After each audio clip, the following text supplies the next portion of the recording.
Dakota Territory, 1870. Sarah and Emma Mitchell never thought they'd end up alone on the frontier. Their father was supposed to be their protector, but his gambling turned him into something else entirely.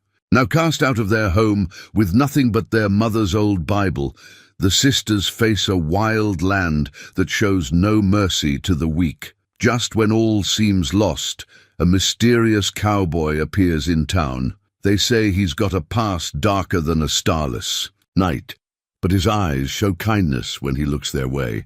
Some folks whisper he's running from something too. But what happens when their father's gambling debts catch up with them, and the sisters discover their mysterious savior might have secrets deadlier than their father's sins? Sarah Mitchell stood before the daguerreotype on the mantel, dustcloth in hand, careful not to smudge the delicate silver surface. The image captured their last moment of true happiness. Mother seated in her best dress, father standing proud behind her chair, Sarah and Emma on either side. Their mother's smile, preserved in silver, seemed to hold all the warmth that had drained from their home since her passing 3 months ago. "Sarah?" Emma's voice drifted in from the kitchen. "The bread's about ready to come out." "Coming." Sarah gave the frame one final polish. At 19, she'd stepped into their mother's role with a determination that surprised even herself. Emma, just 16, handled the changes with equal grace, though Sarah often caught her sister staring at their mother's empty rocking chair when she thought no one was looking. The aroma of fresh bread filled their modest home, a small but well-kept cabin on the outskirts of Silver Creek. Through the window, Sarah could see their father returning from town, his wagon kicking up dust along the rutted road. His shoulders seemed heavier these days, his absences longer. "He's back early," Emma noted, pulling the golden loaf from the oven. Her fingers were quick and sure, already calloused from hard work despite her youth. Sarah watched their fathers approach with growing unease. Too early. Town meeting's not supposed to end until sundown. Their father, Thomas Mitchell, had once been the picture of frontier prosperity, a man who could charm investors and break horses with equal skill. But lately, something had changed. The whiskey on his breath grew stronger, his stories about business opportunities more elaborate. He stumbled slightly as he dismounted, catching himself against the wagon wheel. Sarah's heart sank. She'd hoped today would be different. "Emma, finish up in here. I'll help father with the horse." Outside, the Dakota Territory spring air carried the promise of rain. Sarah approached her father cautiously, noting how he fumbled with the horse's harness. "Let me help, Pa." "I can manage," he snapped, then softened. "Sorry, girl, been a long day." Sarah worked the buckles loose while studying her father's face. New lines creased his weathered features, and a familiar flush colored his cheeks. "Town meeting end early?" "Meeting's tomorrow." Was just settling some business matters. The lie hung between them like smoke. Sarah had seen him enter McGregor's saloon that morning, knew he'd been there all day. The same place he'd been spending most of their money lately, though he thought the girls didn't notice. "Made us fresh bread," Sarah offered, changing the subject. "Emma's getting real good at Ma's recipe." Something flickered in Thomas's eyes at the mention of their mother. He reached out and squeezed Sarah's shoulder, his grip a little too tight. "You girls, you're all I got left. You know that, right?" "We know, Pa." Sarah helped him toward the house, pretending not to notice how he leaned on her.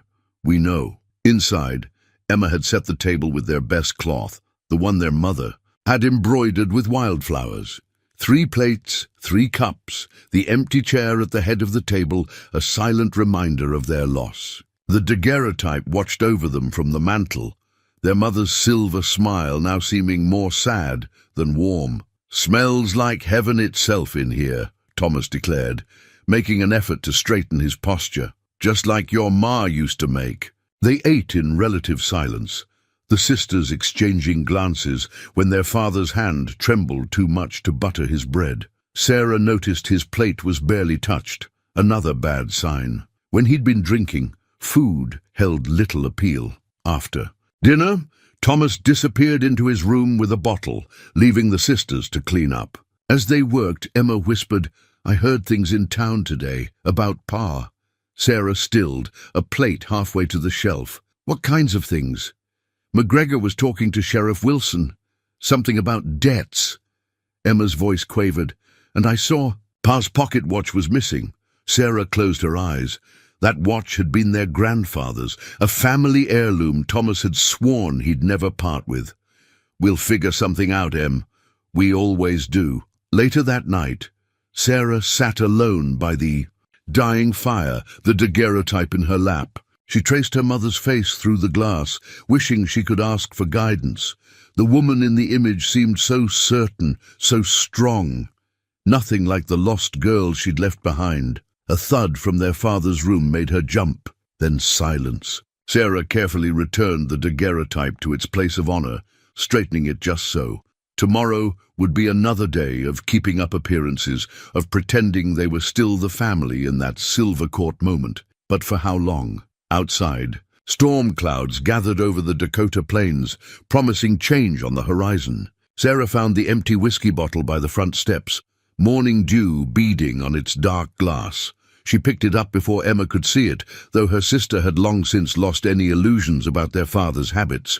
The bottle joined a growing collection hidden behind the woodpile, evidence Sarah couldn't bring herself to throw away. "Pa's gone again," Emma called from the barn.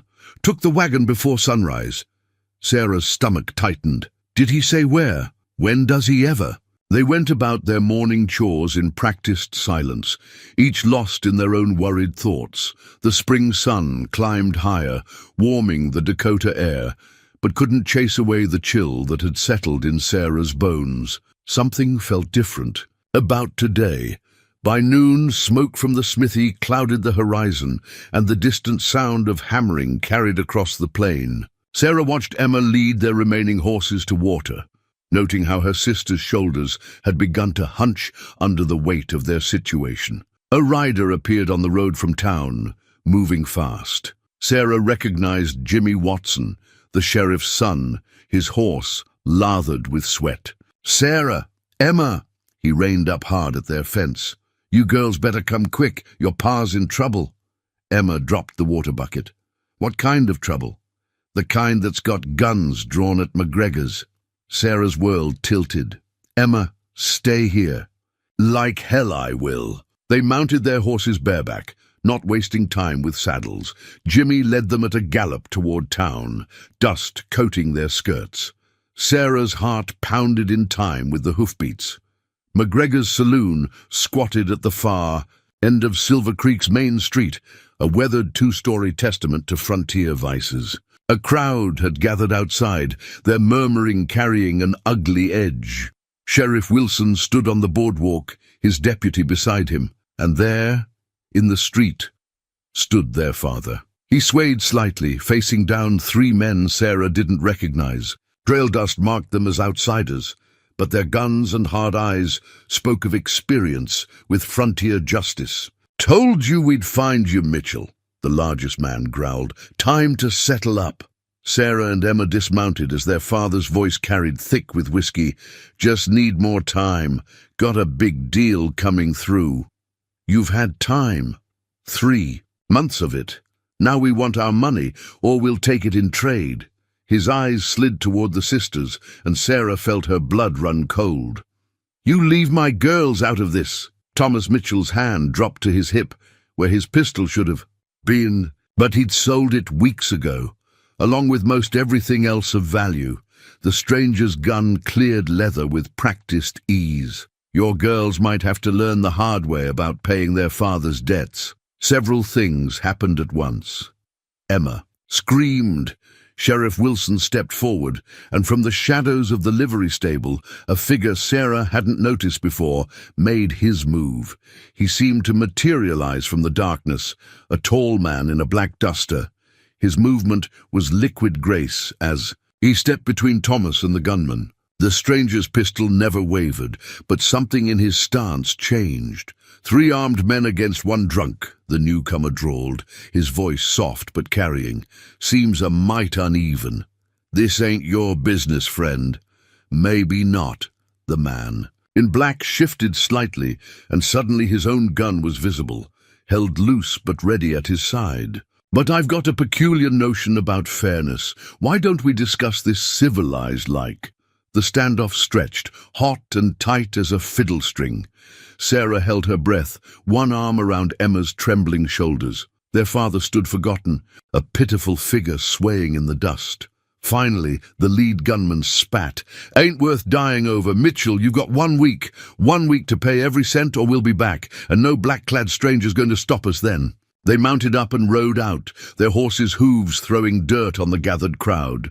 As they disappeared, Sarah caught her first clear look at their unexpected savior. He was younger than she'd expected, maybe 30, with eyes that had seen too much and a face that gave nothing away. Those eyes met hers for just a moment, and Sarah felt something shift in her world, like the ground itself had tilted beneath her feet. Then he was gone, melting back into the shadows as if he'd never been there at all.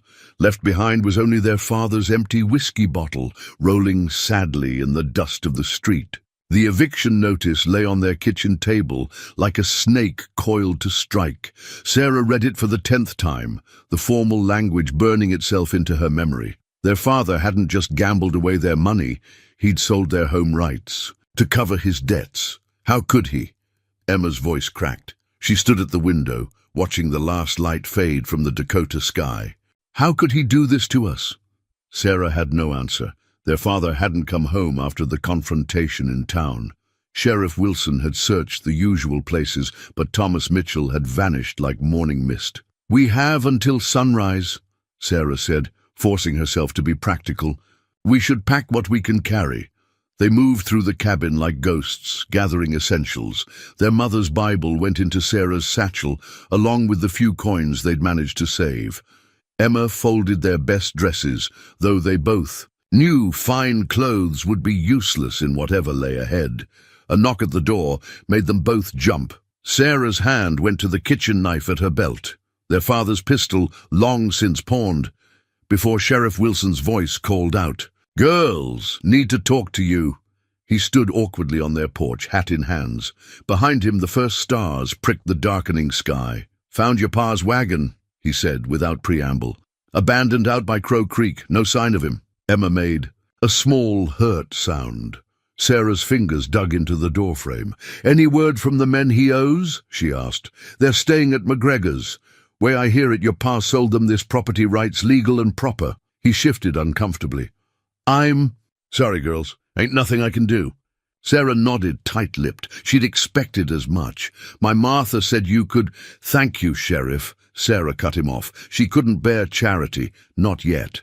"We'll manage." After he left, the sisters continued packing by lamplight. Every object they touched held memories. Their mother's lace tablecloth, their father's old ledger books filled with increasingly desperate calculations, the family photographs they couldn't bear to leave behind. "Sarah!" Emma's voice was small in the growing darkness. "What are we going to do?" Before Sarah could answer, hoofbeats approached. Her heart leaped. Their father returning, but the rider passed without slowing. Through the window, she caught a glimpse of a black duster disappearing into the night. "We're going to survive," Sarah said finally, "like Ma taught us." They worked until midnight, sorting through their lives, deciding what to keep and what to leave behind. The home that had sheltered them since childhood slowly emptied, their belongings condensed into 2 bags and a small cart they could pull. Themselves, dawn came too soon. They stood in the yard, watching the sun rise over their lost home. The new owners would arrive any minute. "Should we wait?" Emma asked. "In case Pa—" Sarah shook her head. Their father had made his choice. They needed to make theirs. They set out on foot, pulling their cart along the rutted road toward town. The morning air bit cold through their shawls, and their boots, made for indoor work, already pinched with each step. The town stirred to life around them as they passed. Shopkeepers opening their doors paused to stare. Women whispered behind their hands. Even the children fell silent, watching the Mitchell sisters fall from grace. "Hold your head high," Sarah whispered to Emma. "We're still our mother's daughters." They made it to the edge of town before Emma's strength gave out. They sat beside their cart in the shelter of an old oak tree. sharing a piece of bread that might be their last real meal for a while. "We could try the church," Emma suggested half-heartedly. "Reverend Matthews takes his guidance from McGregor these days." Sarah's voice was bitter. The saloon owner's influence ran deep in Silver Creek. A shadow fell across them. Sarah looked up, expecting mockery or unwanted pity. Instead, she met the steady gaze of the stranger in the black duster. He studied them for a long moment, his expression unreadable. Without a word, he placed a small bundle beside their cart and walked away. Inside, they found jerky, hard bread, and a handful of bullets that would fit their father's pawned pistol, if they ever saw it again. The eviction notice crumpled in Sarah's pocket as she watched him disappear into the crowd. She wondered if he knew what it felt like to lose everything, to watch your world crumble like sand through your fingers. Something in his eyes made her think he did. The abandoned church loomed against the darkening sky, its weathered spire reaching toward storm clouds like a gnarled finger. Sarah tested the back door's hinges, relieved when they gave way with minimal protest. Inside, dust motes danced in, what little daylight filtered through grimy windows. "It's just for tonight," she assured Emma, trying to sound confident. "Until we figure something else out." Emma nodded weakly, her face flushed with fever. The past 3 days of sleeping. Rough had taken their toll, and the spring nights were still bitter cold. They'd traded their mother's lace tablecloth for blankets, but it hadn't been enough. Sarah helped her sister settle onto their makeshift bed of old hymnal cushions. As she unpacked their dwindling supplies, her hand brushed against their mother's recipe book, its leather cover worn smooth by years of use. She pulled it out, seeking comfort in its familiar weight. "Ma's beef stew," Emma murmured, seeing the book. Remember how she'd make it every Sunday? Sarah opened the book, letting memories wash over her. Their mother's elegant handwriting filled the pages, not just with recipes, but with marginal notes about life, love, and survival. Something fluttered to the floor, a folded paper she'd never noticed before. Her hands trembled as she opened it. Inside was her mother's distinctive script. "My dearest girls, if you're reading this, times have grown desperate. I've tried to prepare for such a day. Look beneath the loose floorboard under my rocking chair. I love you both. Trust in each other. Ma." Sarah's heart pounded. "Em, did you know about this?" Emma shook her head, then winced at the movement. "Rest," Sarah ordered. "I'll be back before dark." The walk to their old home felt endless. Sarah kept to the shadows, avoiding the main streets where gossip about the Mitchell sisters had become a favorite pastime. When she reached the house, she crept around back, grateful to find the window to their mother's sewing room still loose in its frame. The rocking chair was gone, sold like everything else, but Sarah found the loose board easily enough. Inside the small cavity, wrapped in oilcloth, she discovered a pouch containing $20 gold and a small notebook filled with names, dates, and what looked like business contacts in nearby towns. "Oh, Ma," Sarah whispered, tears stinging her eyes. "You knew this might happen." A floorboard creaked behind her. Sarah whirled, clutching her finds to her chest, to find the stranger in the black duster standing in the doorway. For a long moment, they stared at each other. "Folks usually don't break into their own homes," he said finally, his voice low and even. "It's not our home anymore." Sarah lifted her chin. "Are you going to turn me in?" He studied her, then glanced at the recipe book she'd dropped in her surprise. Something softened in his expression. "Your sister's sick." It wasn't a question, but Sarah nodded anyway. "Doc Jenkins does his rounds at sunset. Tends to leave his back door unlocked while he's out." He turned to go, then paused. "Might want to check your mother's book more carefully. Women like her often kept more than recipes between those pages." He was gone before Sarah could respond. She quickly examined the book again, finding several bills pressed between its pages, along with notes about wild herbs and their medicinal properties. When she returned to the church, Emma's fever had worsened. Sarah wet a cloth with their precious drinking water and laid it on her sister's forehead. "Found something interesting?" Emma asked weakly, seeing the book in Sarah's lap. "Ma left," Us more than recipes, Sarah managed a smile. She left us a way forward. That night, as Emma slept fitfully, Sarah read their mother's notes by candlelight. Between instructions for bread and preserves, she found wisdom about surviving hard times, about finding strength in adversity. And in the margin of a page about honey cakes, a single line stood out. Remember, my loves, sometimes help comes from unexpected places. The trick is being brave enough to accept it. Sarah thought of the stranger's words about Doc Jenkins' door. Outside, thunder rolled across the plains, promising more storms to come. But for the first time since their world had crumbled, she felt a flicker of real hope. She just prayed it would be enough to see them through what lay ahead. Sarah slipped into the sheriff's office while Deputy Peters was distracted by a dispute outside the general store. Her mother's notebook had mentioned something about checking official notices, and Sarah needed any information she could find about their father's whereabouts. As she rifled through the stack of wanted posters on the deputy's desk, a familiar face stopped her cold. The sketch wasn't perfect, but there was no mistaking those eyes. James Carter, the poster read, wanted for questioning in Wyoming territory. The charges were smudged, but the reward was clear, $500 dead or alive. The date caught her attention, 3 years old. Below the sketch, someone had written, resolved, in faded ink. Sarah's fingers traced the image, remembering how those same eyes had watched her at her lowest moments, offering silent support. Found something interesting? She jumped at his voice. Carter stood in the doorway, blocking her escape route. In daylight, she could see the small scars on his hands, the way he carried himself like a man ready for trouble. Why are you helping us? Sarah demanded, holding up the poster. He stepped inside, closing the door. That's an old story. I need to know if I can trust you.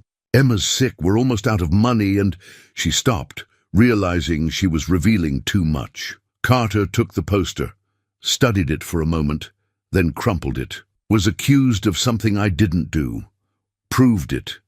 End of story. Then why do? You hide in shadows? Why all the mystery? Same reason you're in here going through official papers. He met her gaze steadily.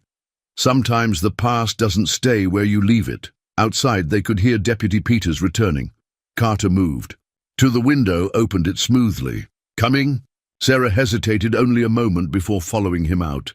They walked in silence through the back alleys of Silver Creek, keeping to the shadows out of shared habit. I have a ranch, he said finally. 10 miles north. Need help with the spring. Calving. Sarah stopped. Are you offering us work? Offering you a chance. He turned to face her. Got a cabin out there, sits empty. Could use someone who knows their way around a kitchen, someone who can keep books. And Emma? Heard she's good with horses. Got plenty that need breaking. Sarah studied him, thinking of the wanted poster, of his timely appearances, of her mother's words about help from unexpected places. Why us? Because 12 years ago someone gave me a chance when I needed one. He pulled something from his coat, a proper contract, written in careful legal script. Everything official, witnessed by the bank. You'll earn your way, no. Charity. Sarah took the contract, saw it offered fair wages and the cabin's use. I need to talk to Emma. He nodded. I'll be at the livery at dawn. Take the night to decide. As he turned to go, Sarah called out, the man in Wyoming. Did you kill him? Carter paused. No. But I would have if he'd hurt my family. His eyes met hers.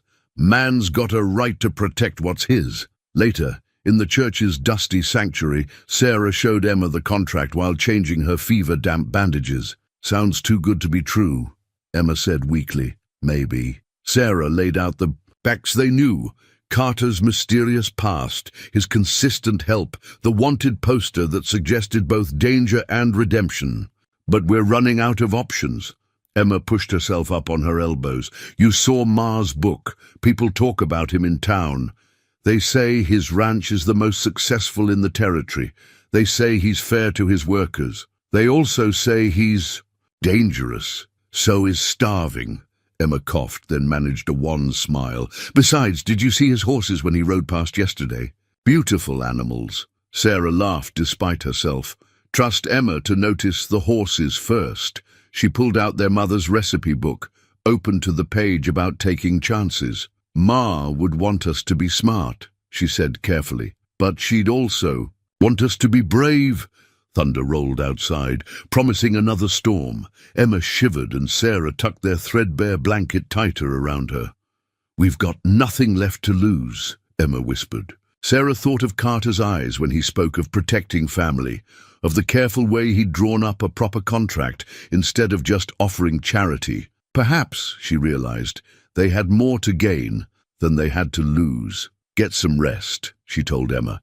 We're riding out at dawn. The ranch ledger sat open on the cabin's small table, its neat columns telling a story of careful stewardship and honest profit. Sarah ran her finger down the most recent entries, impressed despite herself. Every transaction was meticulously recorded, from the smallest purchase of nails to the largest cattle sale. Everything to your satisfaction? Carter stood in the doorway, his shadow stretching across the wooden floor. 2 weeks had passed since they'd arrived at the Circle C. And Sarah was still getting used to seeing him in broad daylight instead of lurking in shadows. It's thorough, she admitted. More than I expected. Expected an outlaw's books to be messier. The hint of amusement in his voice made her cheeks warm. Maybe. He stepped inside, hanging his hat on a peg. The morning sun caught the silver, threading in his black coat, and for a moment Sarah saw him as others might, imposing, dangerous. Then he smiled and the illusion broke. Previous bookkeeper quit last spring. Been doing my best, but numbers ain't my strong suit. Sarah turned back to the ledger, noting his careful attempts to maintain the previous keeper's system. I can help with that. Ma taught us both accounting and ciphering. Smart woman, your Ma. Through the open window they could hear Emma's clear voice drifting from the corral where she worked with a young mare. Her fever had broken days ago, and the fresh air and good food had brought color back to her cheeks. She's got a way with them, Carter observed. Horses sense kindness. Emma's always been gentle. Sarah smiled, remembering her sister as a child, nursing injured birds and stray cats. But strong too. Runs in the family, I reckon. Their eyes met briefly before Sarah looked away, flustered by the warmth in his gaze. She focused on the ledger instead, noting how the ranch's prosperity had grown steadily over the past 3 years. You've built something real here, she said quietly. Trying to. He moved closer, pointing to an entry. That's the breeding program Emma's been asking about, thinking of expanding it, if she's interested in taking charge. Sarah's head snapped up. You'd trust her with that? Trust what I see. She's got the touch and the brains to back it. He paused.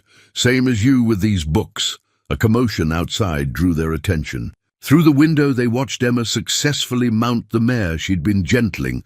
The horse pranced nervously, but didn't buck, responding to Emma's quiet confidence. Yes! Emma's triumphant cry carried across the yard. Other ranch hands paused in their work to watch, several nodding in approval. Ranch needs people like you two, Carter said. People who build things up instead of tearing them down. Sarah thought of their father, of how he'd destroyed their family's legacy piece by piece. The ledger under her hands represented the opposite. Careful growth, honest work, a future being built dollar by dollar. I found something else in here, she said carefully, turning to a dog-eared page. Supply runs to the Indian reservation, medical supplies, food. That gonna be a problem? No. She met his eyes steadily. Just explains some things. He nodded, understanding what she didn't say, that a man who helped others might also help two stranded sisters. Sometimes doing right ain't popular, doesn't make it wrong. A ranch hand appeared at the door. Boss, cavalry patrols coming up the road. Carter straightened, his expression shuddering. Regular patrol. No, sir. Lieutenant Bradford himself.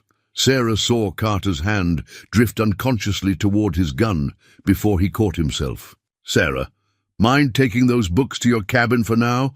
Might want to stay there till they ride on. She gathered the ledger, understanding. A man with a past like his probably preferred to keep his distance from military authority. But as she hurried across the yard, she noticed something else, how the other ranch hands casually positioned themselves between the approaching patrol and the Indian supply wagons being loaded behind the barn. In her cabin, Sarah added her own neat column to the ledger, recording the morning's transactions.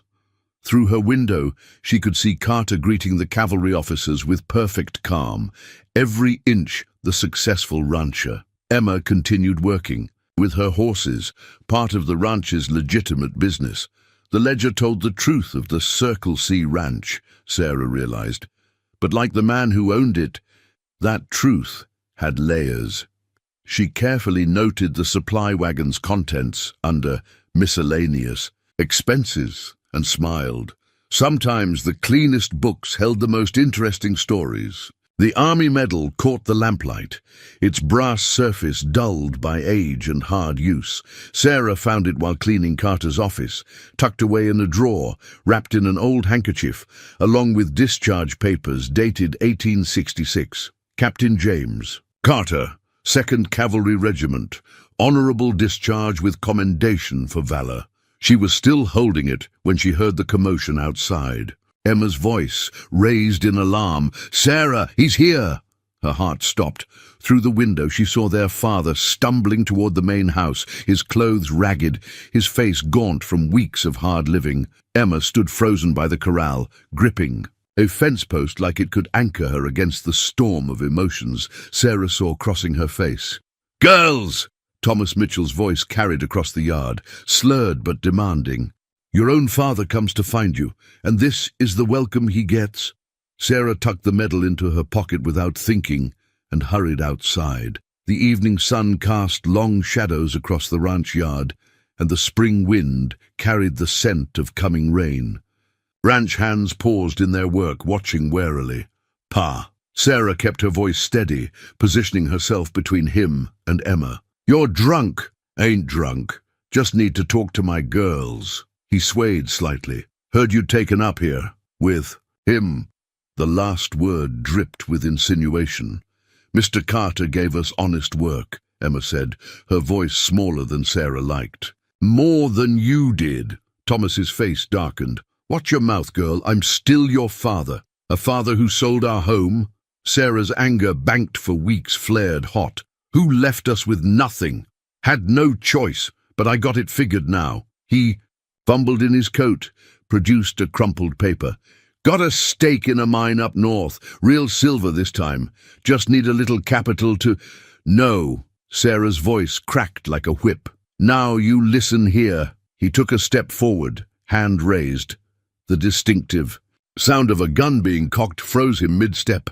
Carter stood in the barn doorway, his revolver held loose but ready. "Think you should leave," Carter said quietly. Thomas squinted at him. "This ain't your business, mister. These girls work for me. Makes it my business. They're my daughters." "Not anymore." Emma's voice surprised them all. She'd moved to stand beside Sarah, her spine straight. "You gave up that right." Their father's face twisted. "That how it is? Throwing in with some killer with a price on his head?" Sarah felt the weight of Carter's medal in her pocket. Better a man who protects what's his than one who sells it. "You don't know him. Ask him about Wyoming territory. Ask him about—" "I know what he did in Wyoming," Sarah cut him off, "and I know what you did here." She pulled out the medal, let it catch the light. "I also know what kind of man earns this." Carter's eyes narrowed at the sight of the medal, but he didn't lower his gun. Thomas looked between them, reality finally penetrating his alcoholic haze. His daughters stood together, stronger than he'd ever seen them. Behind them, ranch hands had casually drifted closer, hands near weapons. "Time to go, Mr. Mitchell," Carter said softly. "Don't come back without an invitation." For a moment, Sarah thought their father would fight. Then his shoulders slumped, and he seemed to age 10 years in an instant. "Just wanted to make things right," he mumbled. "Then stay gone," Emma said. "That's the only right thing left to do." They watched him shuffle away down the road, a broken man revealed in the dying light. When he was out of sight, Carter holstered his gun and walked over to Sarah. "Found that in my drawer, did you?" She held out the medal. Was cleaning. I'm sorry. He took it, turned it over in his hands. Long time ago. Different man. The man who earned this seems pretty similar to the one standing here, Sarah said softly. Protecting people who need it. A ghost of a smile touched his lips. Keep my secrets to you. You keep ours. Emma touched Sarah's arm. He'll be back, won't he? Probably, Carter said. Men like that usually are. Sarah watched the road where their father had disappeared, feeling the weight of the past and the promise of the future pulling at her heart. Then we'll be ready. That night, as thunder rolled across the plains, Sarah saw Carter return the medal to its drawer, but he left it unwrapped this time, catching lamplight like a promise kept. Emma's horse training journal lay open on the corral fence, its pages fluttering in the warm June breeze. Sarah paused in her walk to the main house to read her sister's careful notes. Storm cloud, grey mare, day 15. Finally accepting the saddle without tension.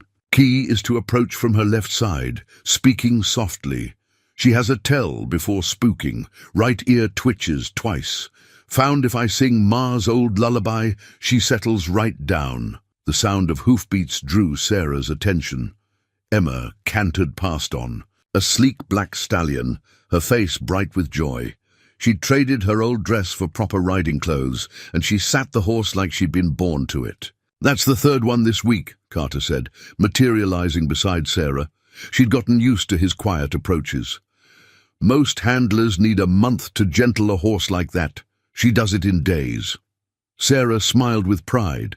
Emma always did have a way about her. They watched as Emma put the stallion through its paces. The horse responded to her subtle cues, like a dance partner, moving with fluid grace. Got buyers coming from Colorado next week, Carter mentioned. Words getting around. About our horses.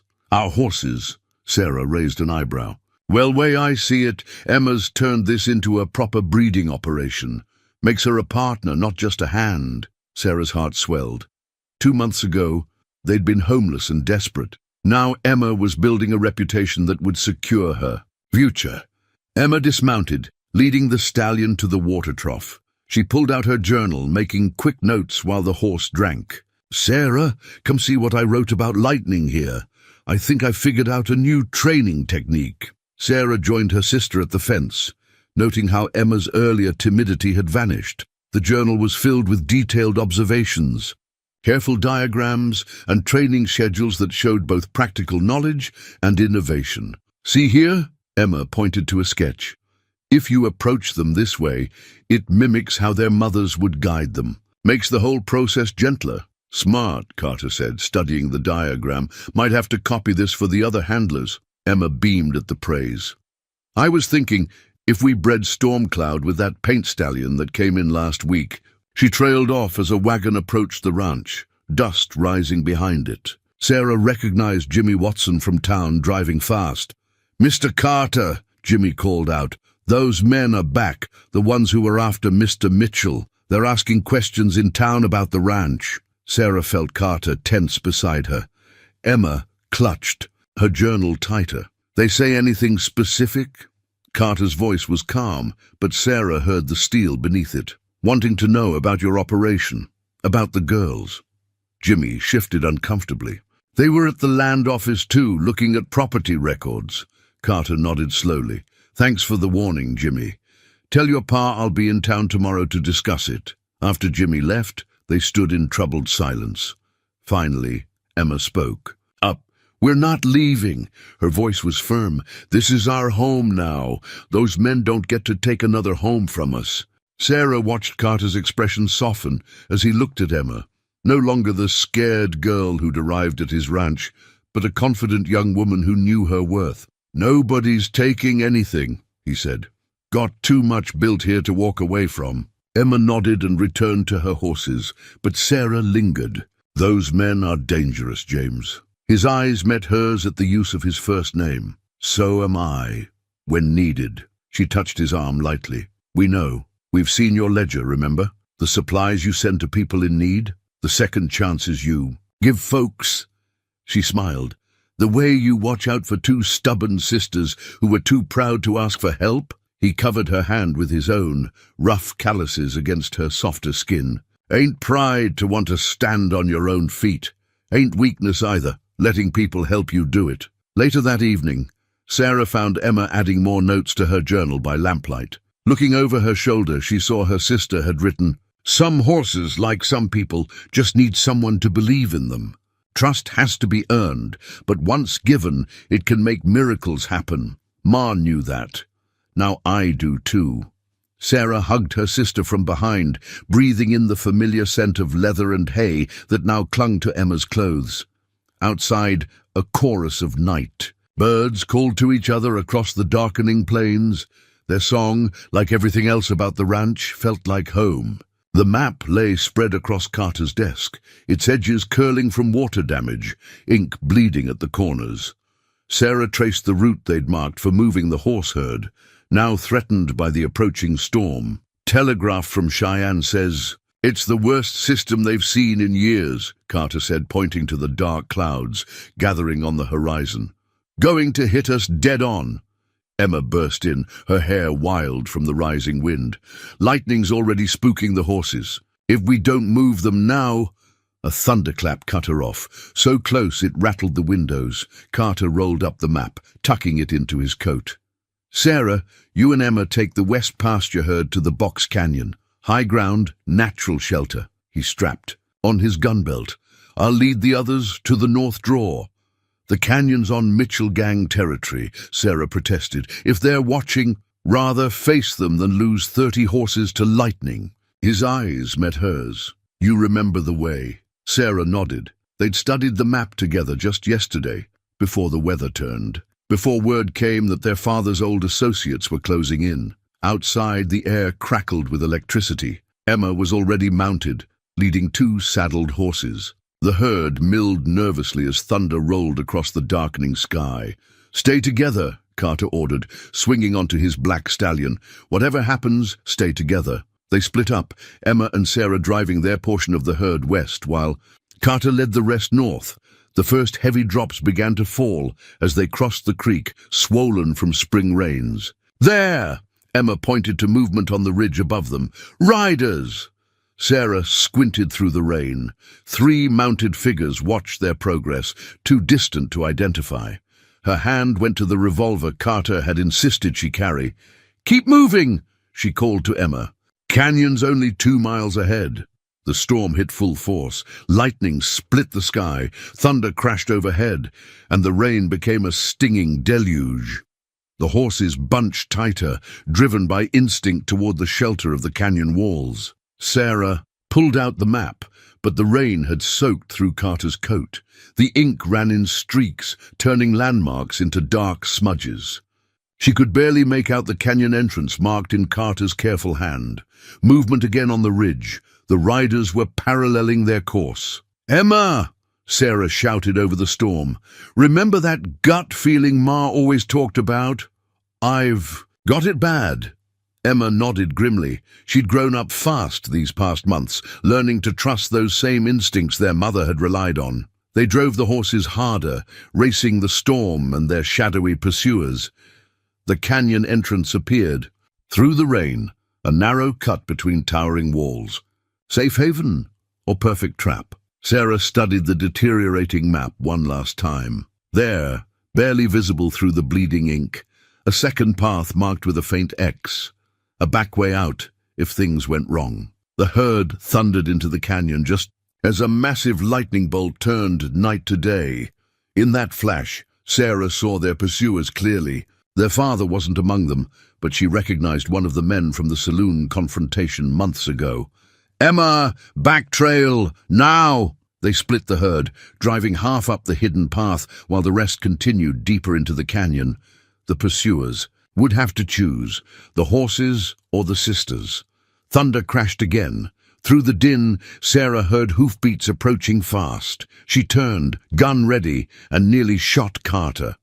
"Spotted them on the ridge," he shouted, rain streaming down his face. "And couldn't leave you out here alone.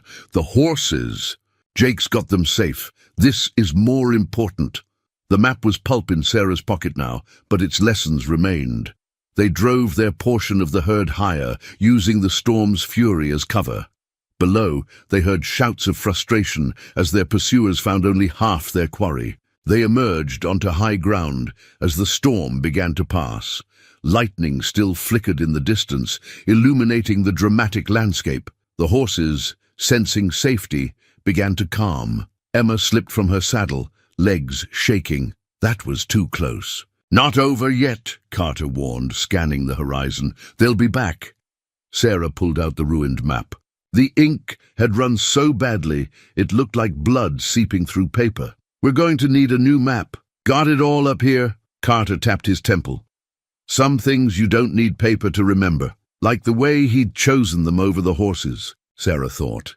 Like the way he'd known exactly where to find them. The storm rolled east, leaving behind air so clean it hurt to breathe. They sat their horses on the ridgeline, watching dawn break over their hard-won sanctuary. For now, they were safe. For now, they were together.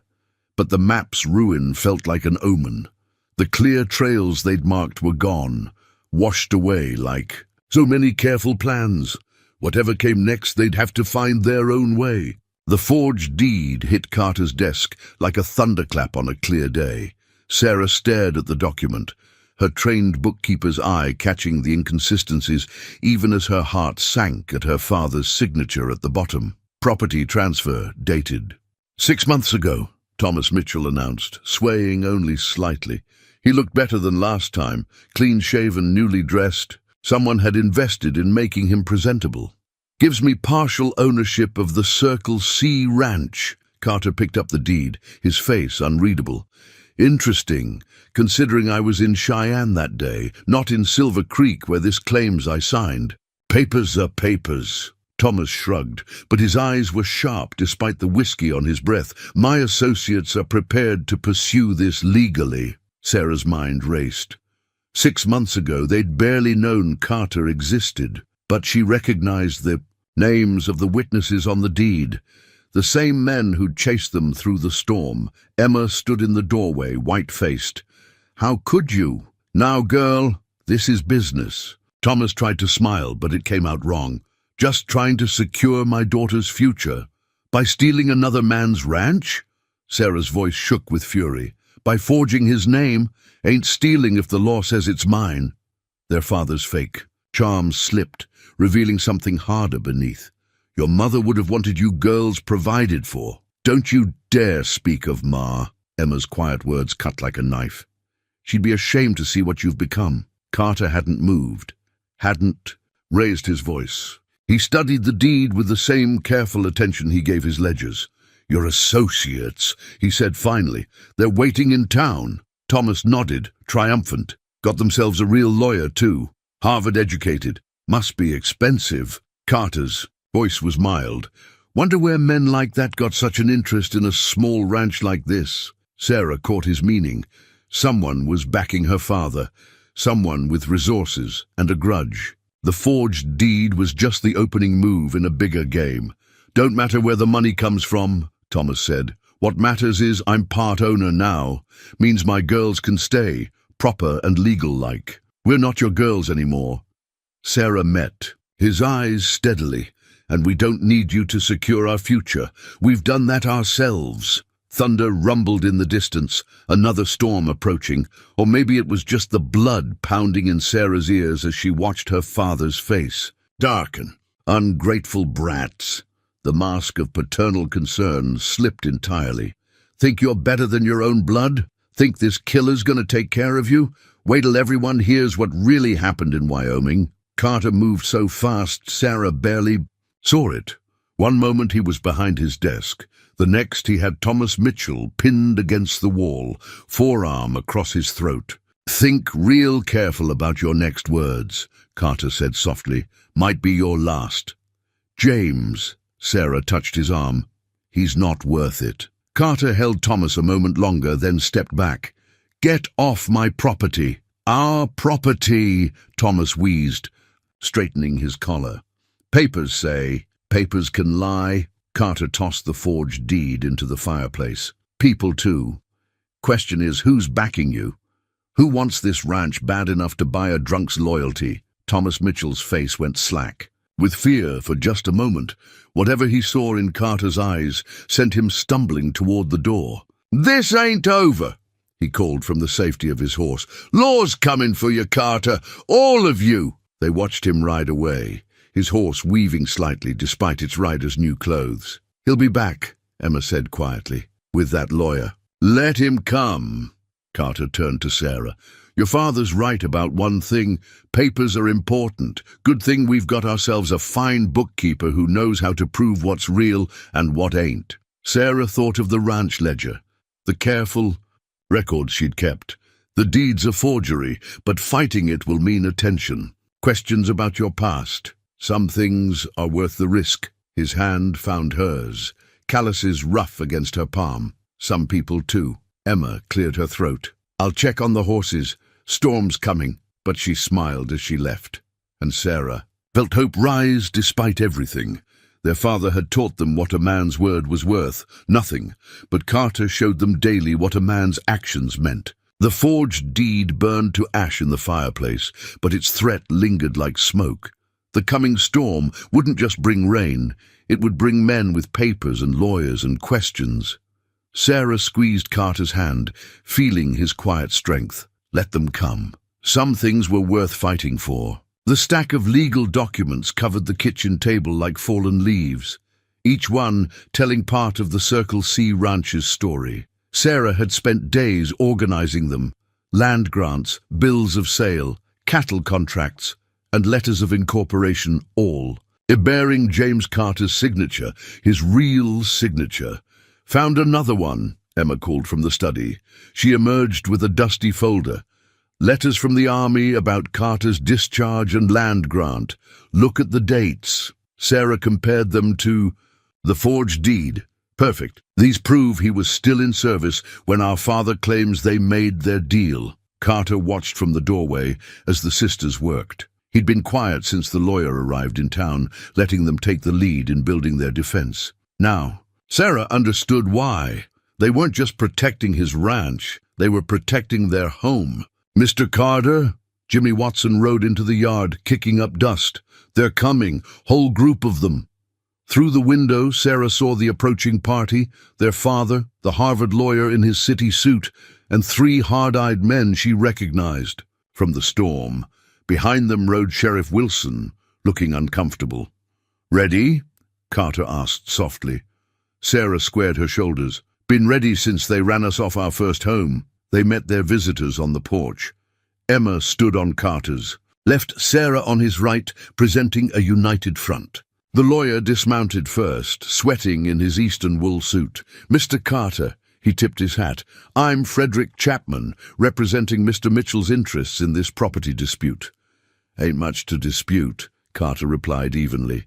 Chapman pulled out the forged deed, or rather, a copy of it. "This document clearly shows fraud." Sarah stepped forward with their own papers. "We can prove it." She laid out their evidence methodically, like balancing the ranch's books. Carter's army records showing his location, bank drafts with his genuine signature for comparison, letters from the Territory Land Office confirming his original purchase. "Additionally," she continued, "we have testimony from the bank manager about when Mr. Carter actually acquired the ranch, and records of every improvement made since." The lawyer frowned at the documents. Behind him, their father's face had gone purple with rage.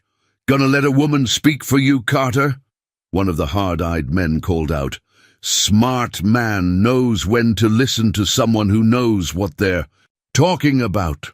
Carter's voice carried clearly. "Smarter man knows when he's beaten." Chapman studied the army records carefully. "These present a problem for our claim." "Present more than that," Sheriff Wilson spoke up. "Forgery's a serious crime in this territory." Thomas Mitchell's composure cracked. "Now wait just a minute." "Ain't waiting anymore." Carter's quiet words stopped him cold. "You tried running these girls off their home once before. Didn't work then, won't work now." Sarah pulled out one final document. The ranch's new incorporation. Papers, dated the previous week. The Circle C is now legally owned in partnership. Mr. Carter, myself, and my sister Emma are all equal shareholders. She saw the moment her father understood. They weren't just defending Carter's ranch, they were defending their own property. Everything he'd tried to steal from them, they'd earned honestly. The lawyer cleared his throat. Mr. Mitchell, given this new evidence, I must advise— Damn your advice! Thomas spurred his horse forward, reaching for something in his coat. Several things happened at once. Carter's gun appeared in his hand. Emma stepped forward with the sheriff's sworn statement about the forged deed, and Sarah simply stood her ground, staring her father down with all the strength her mother had given her. Thomas Mitchell's hand fell empty to his side. For the first time, she saw him clearly. A small man, used by bigger men for their own purposes, unable to build anything of his own. "Time to go, Mr. Mitchell," Sheriff Wilson said firmly. "Don't make this worse." The hard-eyed men were already turning their horses, sensing a lost cause. The lawyer remounted awkwardly, adjusting his dusty suit. "This ain't what your mother would have wanted." Thomas tried one last time.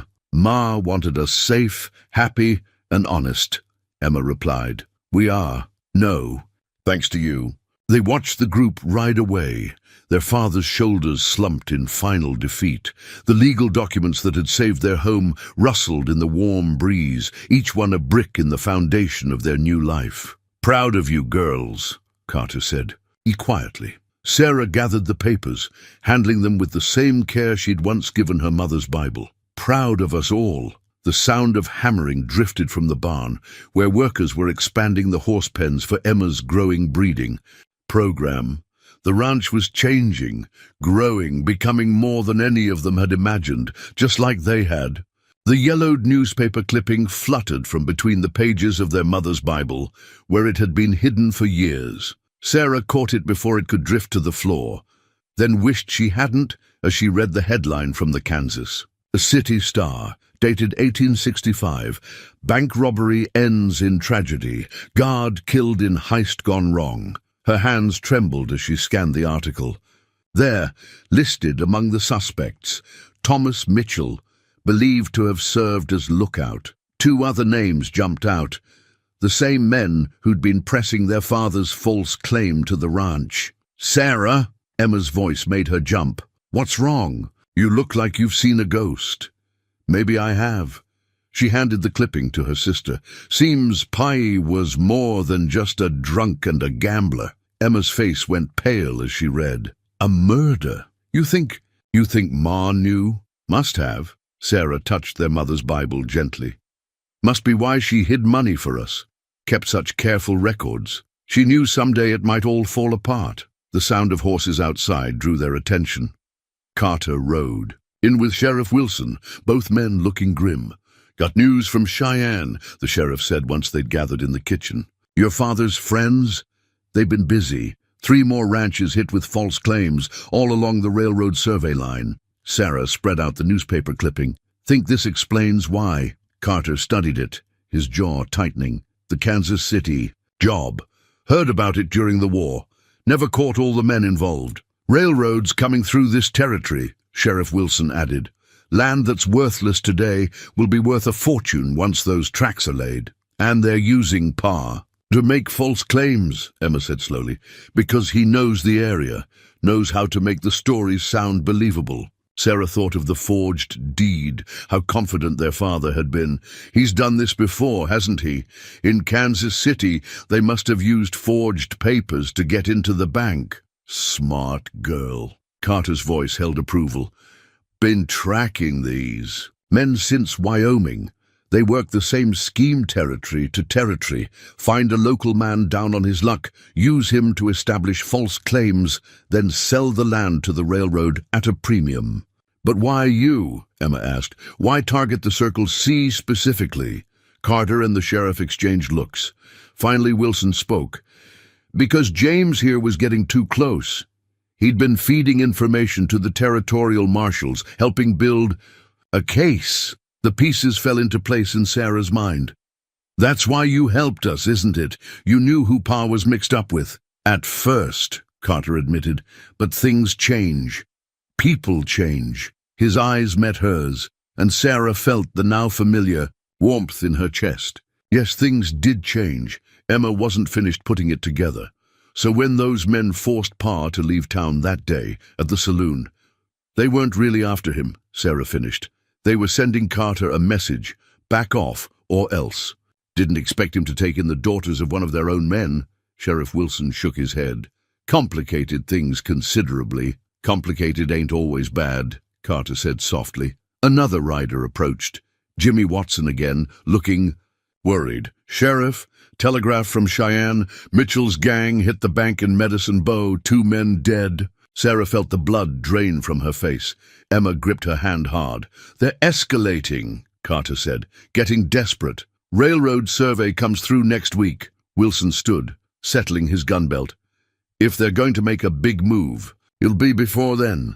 After they left, the sisters sat with the newspaper clipping between them. Their father's role in the Kansas City robbery seemed to poison even their good memories of him. She must have been so afraid, Emma whispered. All those years, knowing what he was, what he might bring to our door. Sarah thought of their mothers.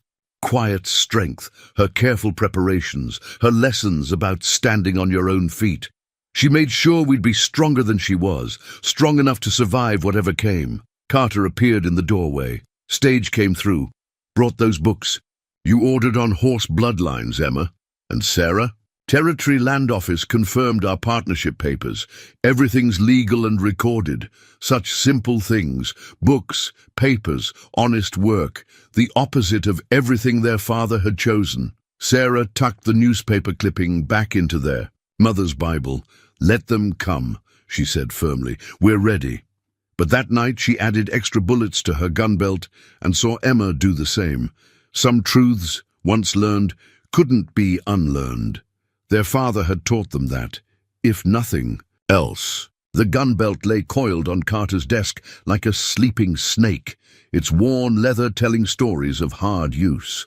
2 guns rested in their holsters, Carter's everyday revolver, and a longer-barreled Colt he hadn't carried since his army days. Everyone needs to know their part, he said, addressing the gathered ranch hands. Mitchell's gang won't just be after the ranch now. They'll want to eliminate witnesses. Sarah studied the men's faces as Carter laid out the defense plan. Some had been with him since Wyoming. Others were newer, but all nodded with grim determination. They'd built something worth protecting here. Miss Emma's got the horses ready in the north pasture, Carter continued. Any trouble, that's where the women and children head first.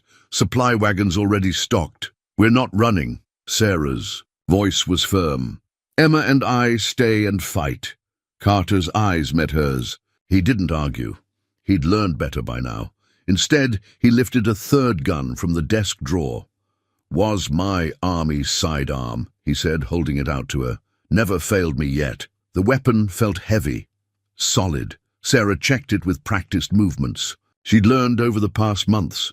Emma already wore her own revolver, a gift from Carter, after she'd proven herself during the storm. Riders coming, Jimmy Watson's voice carried from the yard. About a dozen, from the east. They moved quickly. To their positions. Sarah took her place by the office window, while Emma headed to the barn to guard their precious horses. Carter strapped on his gun belt with fluid grace. Different this time, he said quietly. They're not here to talk papers, Sarah thought. Of the newspaper clipping, the dead bank guard in Kansas City. I know. He touched her shoulder briefly. Your mother raised warriors. No, Sarah managed a smile. She raised survivors. The gang approached slowly, deliberately. Sarah counted 14 riders, led by the hard-eyed men from before. Her father rode with them, but at the back, no longer useful except as a guide. Carter, the lead rider called out. Last chance to sell clean and walk away. Funny, Carter, drawled from the porch, was about to offer you boys the same deal. The gang leader laughed, but there was no humor in it. Railroad's coming, Carter. This land's too valuable for your kind now. Time for civilization. Civilization? Emma's voice rang clear from the barn. Is that what you call murder and theft? Sarah saw her father flinch at Emma's words. Good. Let him see what his choices had cost. No one needs to die today, the gang leader said. Just sign over the ranch, forget what you've seen, and ride out. Like that guard in Kansas City? Sarah called out. Did you give him that choice? Surprise flickered across the gang leader's face. Behind him, Thomas Mitchell went pale. Should have taught your girls to keep quiet, the leader snarled at Mitchell. Then, to his men, burn them out. The first shot came from the gang, wild and high. Carter's return fire was deliberate, dropping the shooter from his saddle. Then the air filled with gunsmoke and chaos. Sarah's army colt barked twice, covering Carter as he rolled behind a water trough. Emma's revolver sang out from the barn, protecting their escape route. The ranch hands proved their loyalty, their rifles creating a web of fire that kept the gang from rushing the buildings. Through the smoke, Sarah saw her father trying to slip away. Their eyes met through the window. For a moment, she saw regret in his face, maybe even a flash of pride at what his daughters had become. Then a bullet shattered the glass, forcing her to duck. When she looked again, he was gone. Sarah! Carter's voice cut through the gunfire. Riders from the west. Her heart sank. Reinforcements for the gang, but then she heard Emma whoop with joy from the barn. It's the sheriff and the territorial marshal. The gang, hearing this, started to break. Their leader screamed curses, trying to rally them, but it was too late. Caught between Carter's defenders and the approaching law, they began to surrender. Sarah kept Carter's army colt trained steady until the last man dropped his weapon. The gun belt had served its purpose, protecting what was theirs. But as the smoke cleared, she knew the real fight, the one for their future, was just beginning. They had survived. Now it was time to live. Doc Jenkins' medical kit lay open on the kitchen table, its leather worn smooth by years of emergency calls. Sarah watched him sort through bottles and bandages, his movements quick and sure as he treated the wounded. Hold still, Jenkins muttered, probing the bullet graze on Carter's arm. Damn lucky shot. Wasn't luck. Carter's eyes stayed on Sarah across the room. Had someone watching my back? She managed a tired smile while helping Emma bind a ranch hand's shoulder wound. The kitchen had become a field hospital, smelling of blood and carbolic acid. Through the window, she could see the territorial marshal's men loading prisoners into wagons. 5 of them dead, Sheriff Wilson reported from the doorway. 2 of ours wounded, but they'll live. Mitchell's gang won't trouble anyone else. And our father? Emma asked quietly. No sign. Must have slipped away in the confusion. Sarah nodded, unsurprised. Thomas Mitchell had always been good at disappearing when trouble came calling. Doc Jenkins pulled another roll of bandages from his kit, along with a small bottle of laudanum. Seen enough bullet wounds to last a lifetime. Reminds me of the war. Different kind of war here, Carter said. Fighting for something, not just against. Sarah understood. They hadn't just been defending land. They'd been protecting a future, a home, a family they'd built for themselves. The doctor's instruments gleamed in the lamplight as he stitched and cleaned. Each item in his kit had its purpose, like the people who'd come together to defend the ranch. Emma's gentle touch with the wounded, Carter's steady leadership, Sarah's own surprising strength when it mattered most. Girl's got a good eye, one of the wounded ranch hands said as Emma finished his bandage. Saw her drop 2 of them before they knew where the shots were coming from. Our mother taught us to protect what matters, Emma replied, but her hands shook slightly as she repacked the medical supplies. Sarah moved to her sister's side, understanding. Taking a life, even in defense, left marks on the soul. You did what you had to, she whispered. We all did. The marshal stepped in, his badge catching the light. Mr. Carter, need to talk about Wyoming. Carter tensed, but Sarah touched his arm. No more secrets, she said softly. Time to clear your name properly. He nodded slowly. Reckon you're right. They watched him follow the marshal outside. Doc Jenkins closed his medical kit with a decisive snap. Well, the living will live and the dead will stay dead. Not much more I can do here. Thank you, Doc, Sarah said, pressing payment into his hand. Keep the money. He nodded toward Carter's retreating back. Just take care of him. Mans carried enough weight alone. After Jenkins left, the sisters stood in their kitchen, surveying. The aftermath.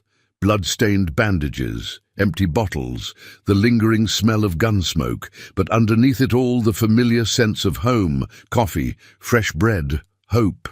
"We did it," Emma said wonderingly. "We actually did it." "Had help." Sarah smiled, remembering how the whole ranch had come together. Even the town had rallied, once they knew the truth about Mitchell's gang. Sheriff Wilson returned with news that made Emma's eyes light up.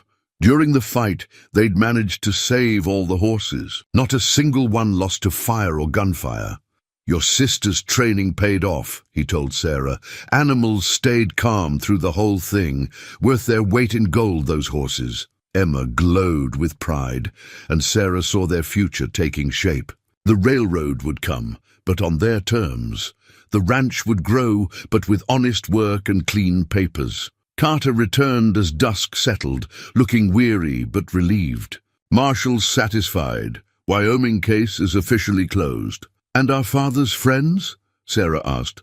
"Facing charges back to Kansas City. Your father?" He hesitated. "They found his horse, shot clean through. Blood trail leading nowhere. Up to you if you want them to keep looking." The sisters exchanged glances. Their father had made his choices, paid his prices. Perhaps it was better to let the past fade, like old bloodstains washing out of bandages. Doc Jenkins's medical kit had patched their wounds, but time would have to heal the deeper scars. Sarah looked at their defended home, their protected future, and knew it was worth every painful stitch. "We should help the hands clean up," Emma said practically. "Tomorrow's still going to come, battles or no battles." Sarah smiled. Yes, tomorrow would come, and for the first time since their mother died, she truly looked forward to it. The new family portrait sat in pride of place above the mantel, still fresh from the photographer's studio in Cheyenne. Sarah studied it while dusting, such a contrast from the old daguerreotype of their original family. In this one, she and Emma stood tall and confident, Carter between them, all three facing the future together. The ranch house stood proud in the background, its fresh paint gleaming. "Wool gathering?" Emma's voice carried from the doorway. She'd just come in from the corrals, her riding clothes dusty but her face bright with satisfaction. "Just thinking." "About changes?"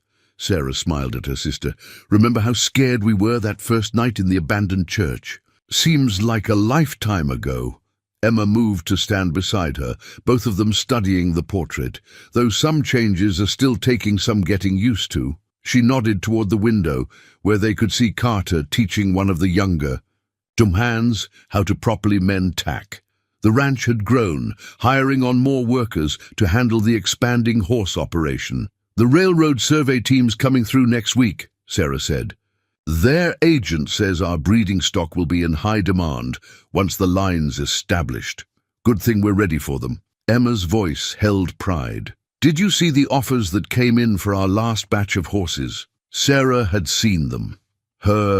Careful bookkeeping showed the ranch's value had nearly doubled since the battle 3 months ago.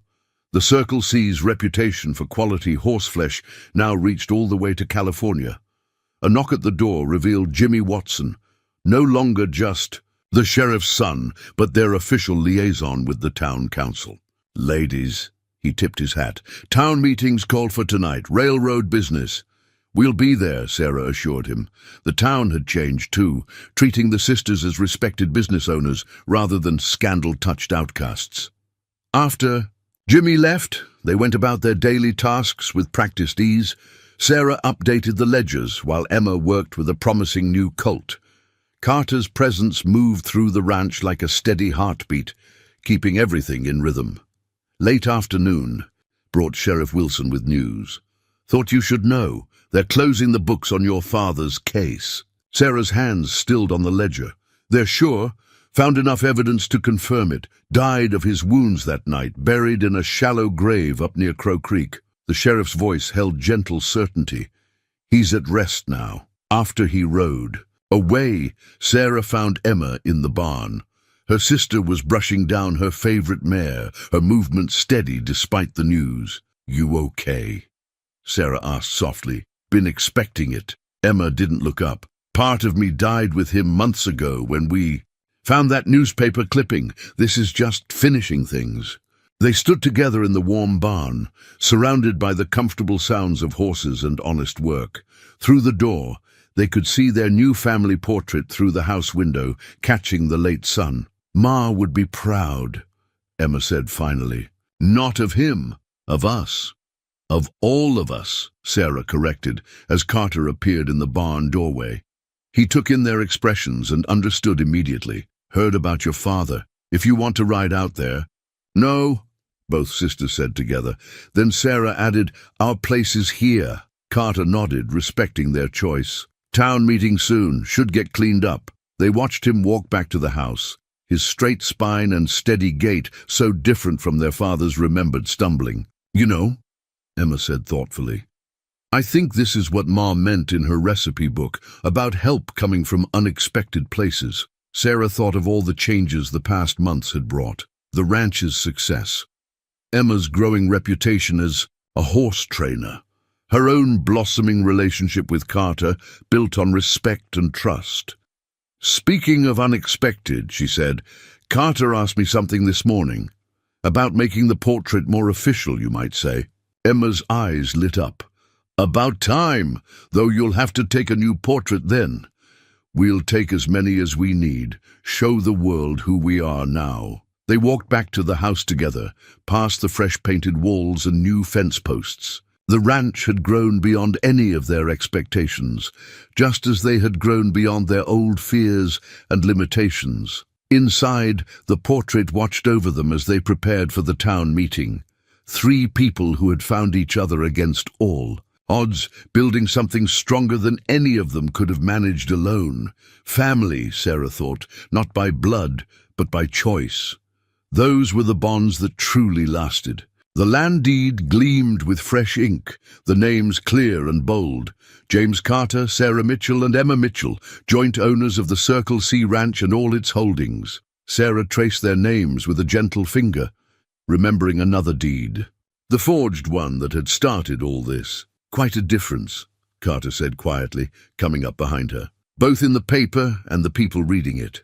They stood in the bank president's office, the afternoon sun streaming through tall windows. Emma was outside, talking with the railroad surveyors about the new spur line that would run near their property. Makes it real, Sarah said, though it's felt real for a while now. Speaking of real, Carter shifted, uncharacteristically nervous.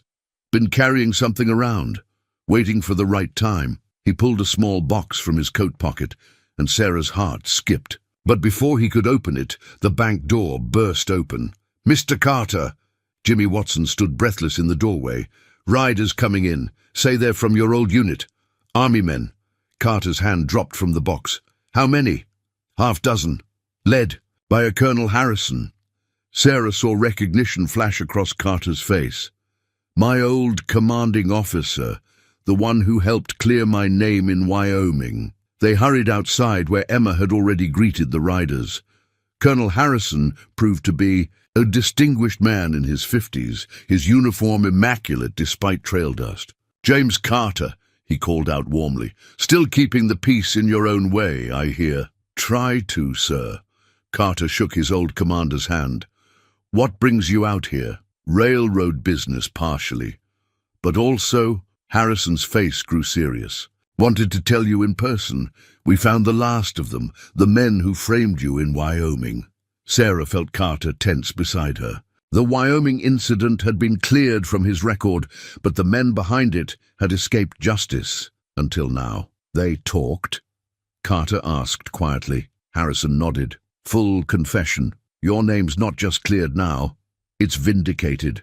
Treasury. Department's even talking about a commendation for your undercover work. Emma moved closer to her sister as they watched the men talk. Another piece of the past, put to rest, she murmured. Sarah thought of their own past, their father's crimes, their mother's quiet strength, their journey from homeless girls to respected ranchers. Seems to be the season for it.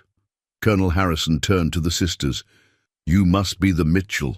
And girls, your reputation precedes you, both the horse breeding and the way you handled Mitchell's gang. We had help, Emma said, glancing at Carter. Family helps family, Harrison said knowingly. Then to Carter. Speaking of which, that offer to return to the army still stands. Could use a man like you. Sarah's heart caught, but Carter's response was immediate. Thank you, sir, but my place is here. Got something better than any command. His hand found Sarah's, warm and sure. The deed in her pocket crinkled slightly as she squeezed his fingers. Later, after the army men had gone to their hotel, the three of them sat on the ranch house porch watching the sunset. Emma was reviewing the railroad's offers, while Sarah and Carter sat closer than strictly proper. Quite a day, Emma observed. New deed, army vindication, railroad contracts. And one thing left undone, Carter said. He pulled out the box again, this time managing to open it.